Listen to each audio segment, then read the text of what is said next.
Saludos. Hoy la historia va a ser corta, pero creo que os puede gustar, porque la historia de hoy es una historia diferente. Es la historia de cómo un pueblo se sumergió en la locura y de cómo esta locura se apropió del pueblo durante el mes de agosto, en medio del calor del verano.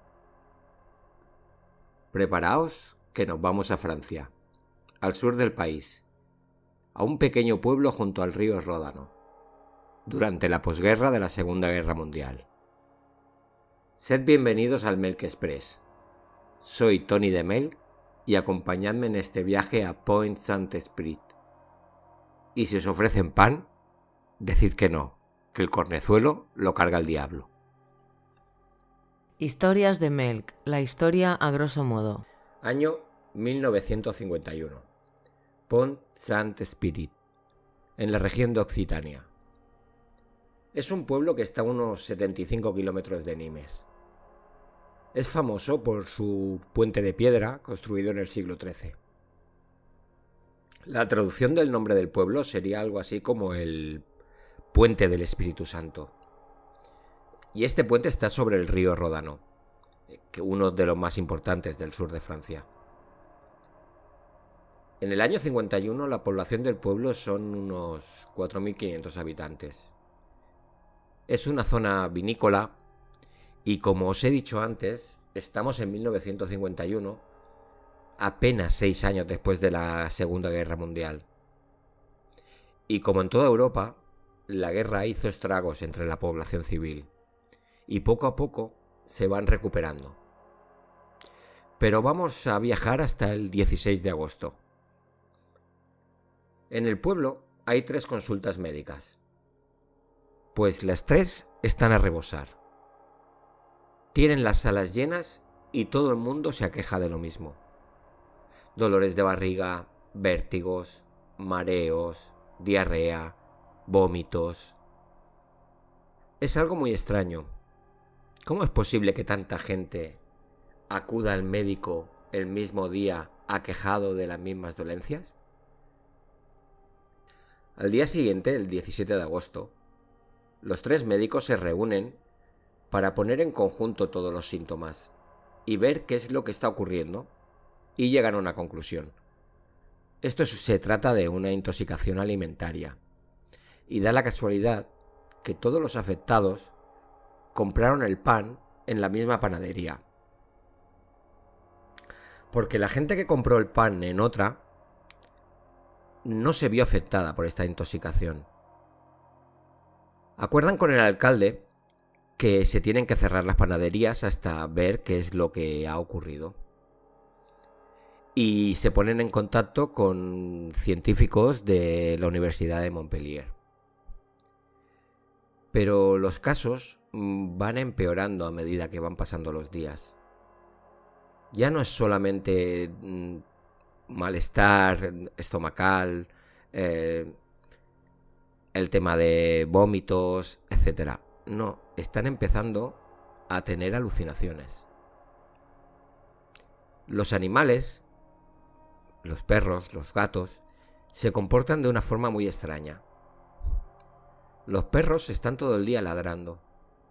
Y hay gatos que están saltando desde los tejados al suelo sin ton ni son. Pero llegará un día que sería el día clave. El 24 de agosto. Esa noche se conocerá como la noche del apocalipsis.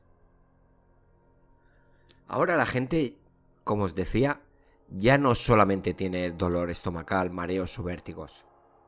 La gente está perdiendo la cabeza. Hay una mujer que se cree que es una libélula. Hay un español, José Puche, que salta desde un segundo piso diciendo que es un avión. Pero por suerte para él, solo se rompió una pierna. Pero aún así, salió corriendo y se fue a los campos que estaban al lado de la casa sin apenas cojear, y se había roto la pierna. La gente por el pueblo va corriendo de un lado a otro sin dirigirse a ninguna parte. Un niño de 11 años intenta asfixiar a su madre.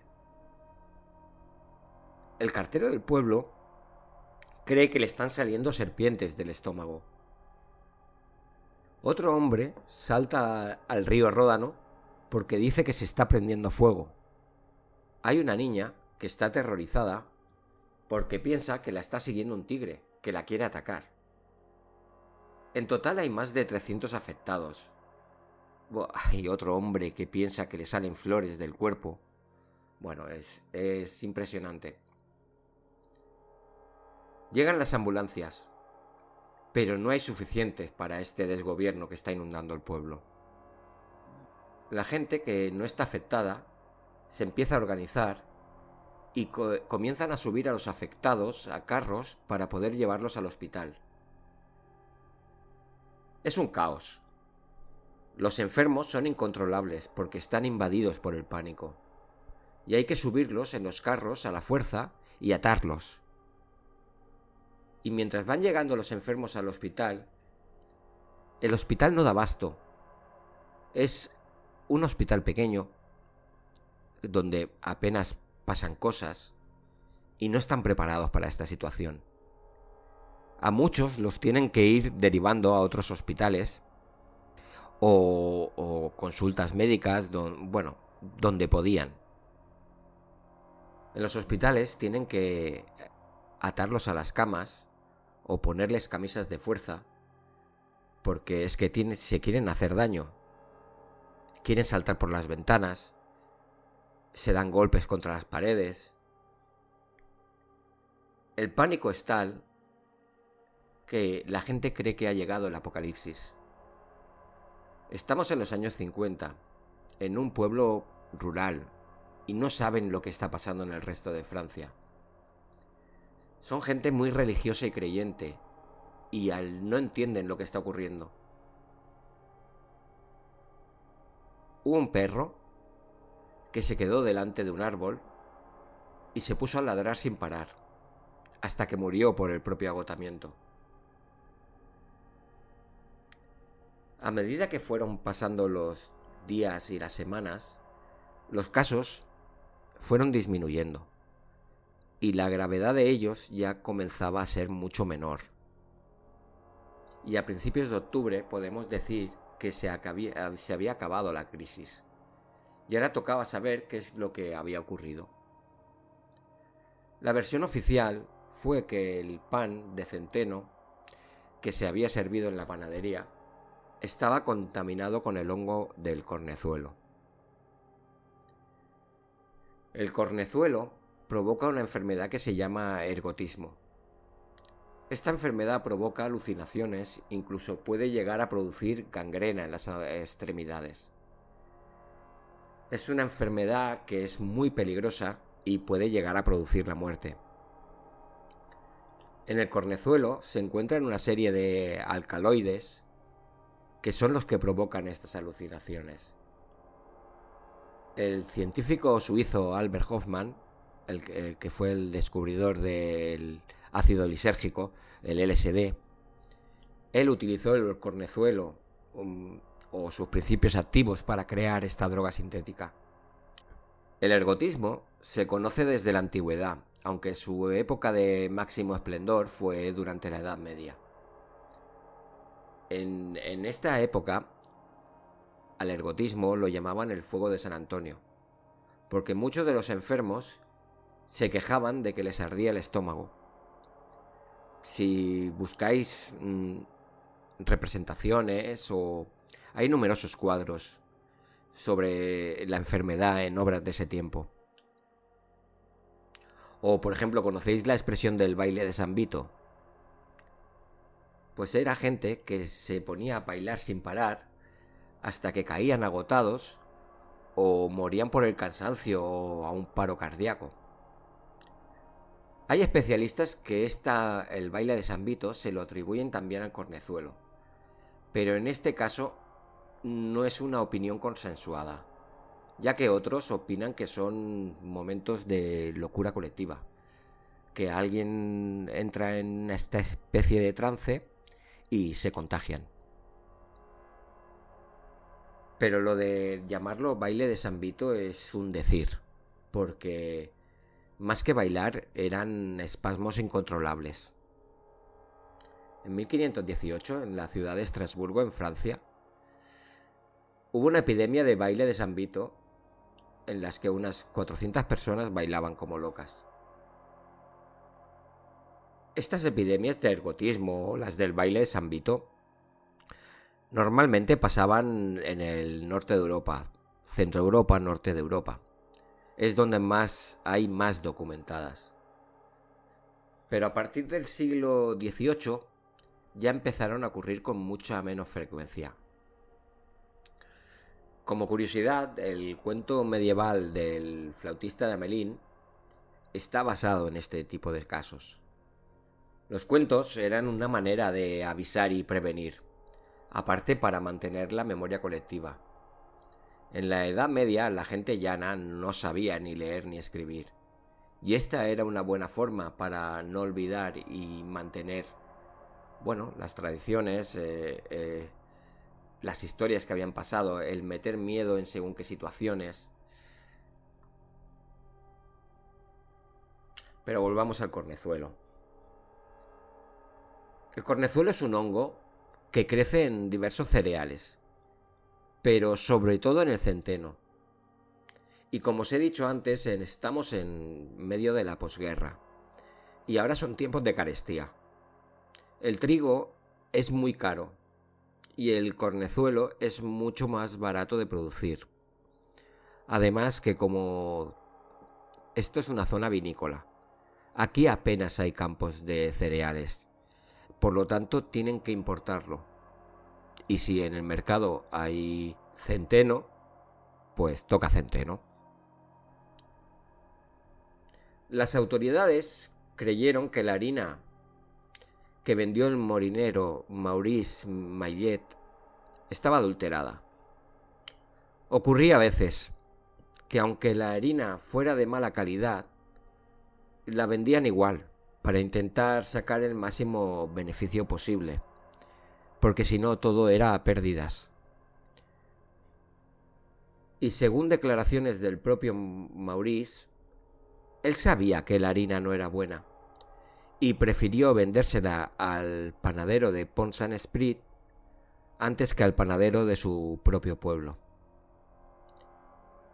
La teoría del cornezuelo fue la que se consideró oficial y con ella se cerró el caso. No hubo penas de prisión ni nada por el estilo por falta de pruebas contra el molinero o el panadero. Aunque dio la sensación de que el caso lo quisieron cerrar muy rápidamente. Y se agarraron a la teoría más factible, pero sin terminar de investigar del todo lo que había ocurrido. También hubo más teorías, desde la intoxicación por fungicidas para blanquear la harina, que por cierto hoy están prohibidísimos, aunque también se habló de intoxicación por mercurio. Y luego ya viene la teoría estrella, la de la conspiración. Esta la sacó en 2009 un periodista norteamericano, Hank P. Albarelli. Según Albarelli, la CIA envenenó al pueblo con LSD como parte de un experimento de control mental. Albert Hofmann, el científico suizo que descubrió el LSD en 1938, y una vez ya en la Guerra Fría, los americanos vieron futuro en el LSD como arma y empezaron a experimentar con ella. Ojo que todo esto es verdad. Al LSD se le veía un potencial enorme y se le podía dar numerosos usos militares. Imagina que quiero atacar a una base enemiga, lo rocío con LSD y mientras mis enemigos están flipando, me hago con la base en un periquete, si es que no se han matado entre ellos antes. Había un proyecto llamado MK Naomi que cogían a voluntarios y no tan voluntarios para darles LSD y ver las reacciones. Este programa derivaría en el futuro en el archiconocido MK Ultra, un programa mucho más agresivo en el cual el LSD se lo dieron a miles de personas sin su consentimiento, entre ellos a estudiantes universitarios. ¿Y sabéis quién fue uno de esos voluntarios, entre comillas? Ted Kaczynski, el hombre que pasaría la historia como el Unabomber, un asesino que se dedicó a enviar paquetes bomba a multitud de empresas norteamericanas. El MK Ultra merece un programa aparte. Pues entre los informes del MK Naomi salía el nombre de Pons and Sprit. Y con esto, y entre otras cosas, Albarelli dedujo que fue la CIA, junto a Hoffman, los que intoxicaron el pueblo para ver las reacciones. También cabe la posibilidad que el nombre del pueblo saliera en ese informe como pura documentación de lo que podía pasar en un lugar donde se produjera una intoxicación masiva como la que ocurrió en Pons and Sprit. La verdad es que los especialistas en el tema no le dan mucha credibilidad al trabajo de Albarelli. Si lo piensas, no tiene mucho sentido que intoxiques a gente de un pueblo ajeno a tu país con las consecuencias que podría tener ya no solo en el plano diplomático. Es que si se te va de las manos, no lo puedes controlar. Y si tienes posibilidades de hacerlo en tu propio país, como luego harían, puedes controlar la situación en todo momento, sin que se desborde. El caso es que la teoría más plausible es la del cornezuelo, pero no está del todo demostrada, ya que cerraron el caso muy rápidamente supongo que para acallarlo lo más rápido posible. En Pons and Sprit hubo más de 300 afectados, de los cuales 60 tuvieron que ser ingresados en psiquiátricos posteriormente. Y algunos de ellos ya nunca más volvieron a salir. Nunca se recuperaron. Hubo 7 muertos. 4 de ellos fueron personas que se suicidaron porque no podían soportar lo que estaban viviendo. Y 3 por ataques al corazón, porque del mismo pánico sufrieron paros cardiorrespiratorios. Y por el pueblo corrieron todo tipo de teorías, desde que había sido el mismísimo demonio, el agua de las fuentes, la máquina de hacer el pan, Stalin o el Papa de Roma. En conclusión, parece que en Pons and Sprit tuvieron un mal viaje de la droga que destrozó la vida a muchísima gente. El cartero del pueblo, en una entrevista, confesó que prefería morir a volver a pasar lo mismo. Hoy Pons and Sprit tiene 10.500 habitantes. Y esta historia se ha quedado en la memoria colectiva del pueblo. No es un tema del que les guste hablar. Tanto el molinero como el panadero vivieron siempre con el estigma de ser los provocadores de la pandemia. Y hasta aquí la historia del pan maldito. Una historia más propia del medievo que del siglo XX. Si os ha gustado, me podéis dejar un like, suscribiros y compartir con vuestros amigos. Os leo en los comentarios. Soy Tony de Melk y nos vemos en el próximo episodio. Un abrazo y a cuidarse. Y feliz 2025.